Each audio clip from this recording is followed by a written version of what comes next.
नमस्कार एंड जय हिंद साथियों, स्टडी इंक्रीज में आपका स्वागत है। सहायक आचार्य भर्ती, जी हाँ दोस्तों, सहायक आचार्य भर्ती 26,001 केवल जेटेट पास सोशल साइंस वाले तैयार रहें। डीबी में क्या क्या डॉक्यूमेंट लाना है। जी हाँ दोस्तों, आप तो साइंस और मैथमेटिक्स का चल रहा है, इसके बाद कुछ ही दिनों के बाद सोशल साइंस का होने वाला है और उससे संबंधित मैं डीबी में आपको क्या क्या डॉक्यूमेंट लाना है और क्या क्या त्रुटियां हो रही है डॉक्यूमेंट में, उसके बारे में भी बताऊंगा और आप लोगों को कैसे फॉर्म को फिलअप करना है उसके तरीका भी बताऊंगा। अगर मेरे चैनल को सब्सक्राइब नहीं किए हैं तो मेरे चैनल को सब्सक्राइब कर दें और बेल के आइकन को क्लिक करें ताकि जो भी मैं वीडियो अपलोड करूँ आपके मोबाइल का नोटिफिकेशन में प्राप्त हो। तो आइए दोस्तों, वीडियो में जानते हैं। दोस्तों, आप लोगों को क्या क्या डॉक्यूमेंट लाना है। फर्स्ट ऑफ ऑल तो पहले मैट्रिक का डॉक्यूमेंट चाहिए, उसका अंक पत्र और मूल प्रमाण पत्र, ये दोनों चाहिए। उसके बाद इंटर में 10+2 जो भी हो, आईए किए हैं, आईकॉम किए हैं और चाहे तो जो भी डिग्री किए हैं इंटर में तो वो आप ला सकते हैं। साइंस आर्ट कॉमर्स जिससे भी है उसका डॉक्यूमेंट अगर आपके पास नहीं है तो आप अवेलेबल करवा लें। उसके बाद दोस्तों, स्नातक का अंक प्रमाण पत्र और मूल प्रमाण पत्र, स्नातक डिग्री का अंक प्रमाण पत्र और मूल प्रमाण पत्र।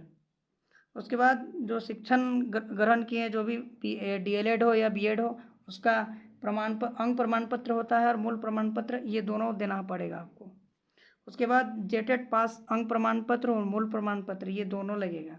और आपके पास अगर जेटेट का नहीं है, जैसे 2016 का किसी किसी का गुम हो गया है, तो वो अपना सना दर्ज किए हुए हैं या तो फिर आप शपथ पत्र बना करके आप अटैच कर सकते हैं, ठीक है। उसके बाद दोस्तों, जाति प्रमाण पत्र चाहिए आपको, जाति प्रमाण पत्र। उसके बाद स्थानीय प्रमाण पत्र, जाति प्रमाण पत्र चाहिए।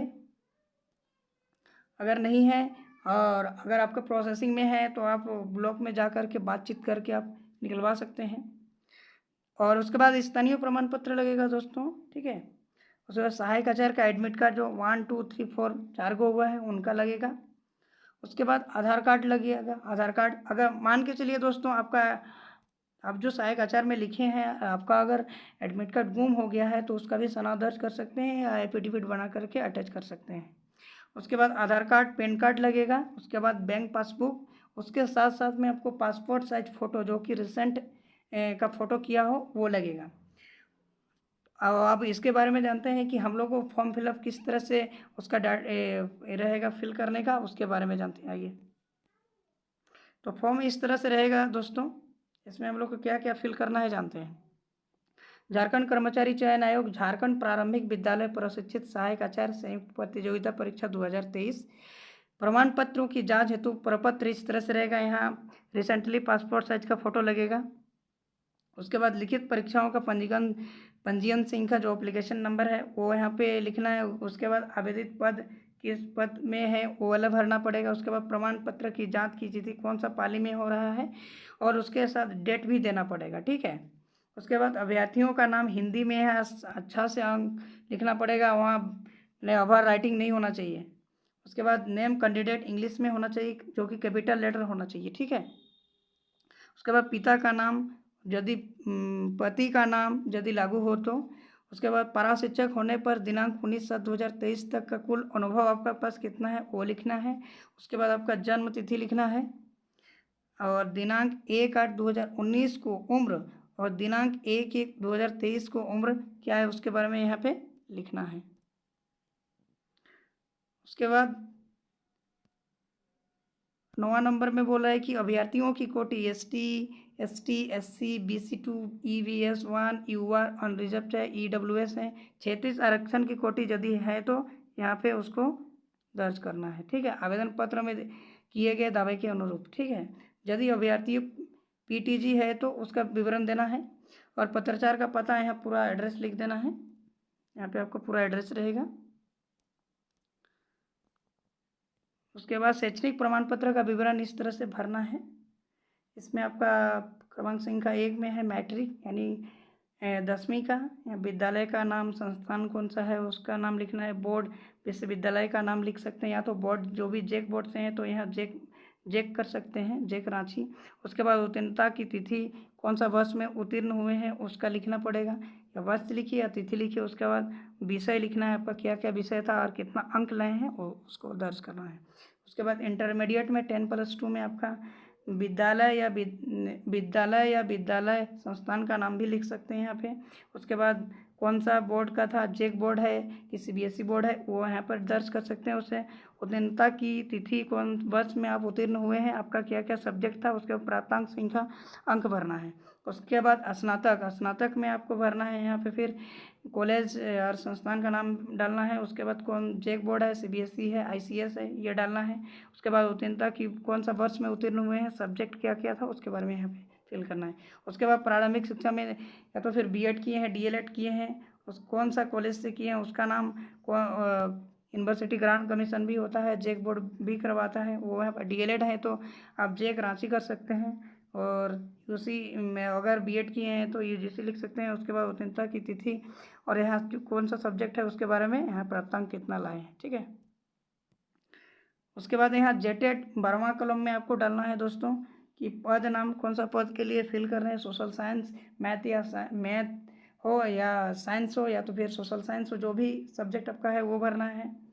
उसके बाद विषय जहाँ लागू हो तो डालना है। जेटेड अभ्यर्थियों का जो अनुक्रमांक रोल नंबर जो है वो देना है। उसके बाद प्रमाण पत्र की संख्या, निर्गत की तिथि यहाँ पे डालना है, ठीक है। उसके बाद आरक्षण का जो भी है, जाति प्रमाण पत्र, स्थानीय प्रमाण पत्र, ये दोनों लगेगा। उसके बाद खेलकूद कोटा से अगर आरक्षण का लाभ आपके पास है तो यहाँ पे आप लिख सकते हैं, ठीक है।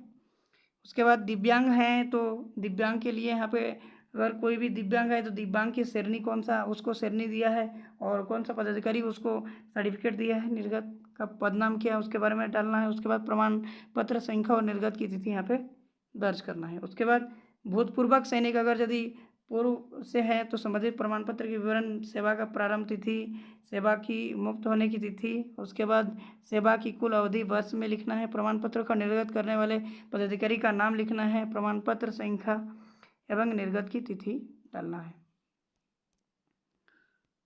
उसके बाद दोस्तों आप यहाँ देख सकते हैं कार्यरत प्रशिक्षकों के लिए, जो प्रशिक्षक हैं उनके लिए क्या क्या डालना है कि पहचान पत्र की संख्या, अनुभव प्रमाण पत्र की संख्या, कार्यरत विद्यालय का नाम, कौन सा विद्यालय से किए हैं, जिला है, सेवा अवधि कितना दिए हैं, उसमें निर्गत पदाधिकारी का नाम एवं पद नाम। उसके बाद घोषणाकर्ता जो लिखा है वो भी करना है, जो भी है करता है, लड़की है करती है, लड़का है तो करता हूँ, ठीक है। उसके बाद दोस्तों कंडिका 18 में है, में वर्णित घोषणाओं को अभ्यर्थी अपनी हस्तलिपि में जांच पदाधिकारी के समक्ष लिखना है यहाँ पे। उसके बाद अभ्यर्थियों का हस्ताक्षर हिंदी में जांच पदाधिकारी के समक्ष करना है। उसके बाद फिर अभ्यर्थी का अंग्रेजी में पदाधिकारी के समक्ष करना है, उसके सामने करना है। उसके बाद तिथि डालना है, बाएं हाथ का अंगूठा का निशाना लगाना है, जांच पदाधिकारी का समक्ष रख करना होगा। तो ऐसा ये वाला फॉर्म इस तरह से भरना पड़ेगा, ठीक है। तो दोस्तों मेरे वीडियो में बने रहने के लिए आप लोग को बहुत बहुत धन्यवाद। और सोशल साइंस वाले बिल्कुल जाग जाएं, आपके पास अभी भी नहीं है तो आप जा करके आप ला सकते हैं और सारा डॉक्यूमेंट क्लियर कर सकते हैं, कभी भी आपका रिजल्ट आ सकता है, मेरिट लिस्ट, ठीक है। थैंक यू, जय हिंद।